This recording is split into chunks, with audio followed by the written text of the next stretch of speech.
नमस्कार, आपण पाहत आहात इंडियन फास्ट न्यूज।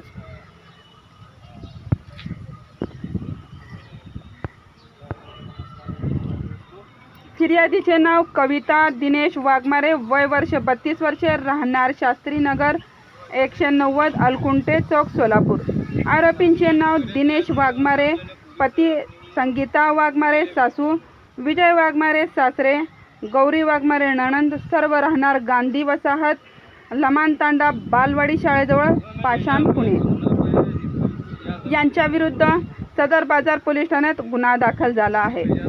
606/2024 भादवी 498 अ 323 504 506 34 प्रमाणे। याबाबत अधिक माहिती अशी की फिर्यादीच्या लग्नानंतर 15 दिवस ते 30/15/2024 रोजीपर्यंतच्या दरम्यान फिर्यादीचे सासरी वेळोवेळी व ठिकाणी असताना वरील आरोपीतील तुला घरातील कामे नीट येत नाहीत, लग्नात मानपान केला नाही, तू आम्हाला पसंत नाही, तसेच बुलेट गाडी घेण्यासाठी माहेरून 2 लाख रुपये घेऊन ये असे म्हणून गळ्यातील मंगळसूत्र काढून घेऊन मारहाण शिवीगाळ करून मानसिक व शारीरिक त्रास देऊन माहेरी हाकलून दिले आहे म्हणून पुढील तपास सदर बाजार पोलीस स्टेशनचे police head constable Inamdar sir करीत आहेत।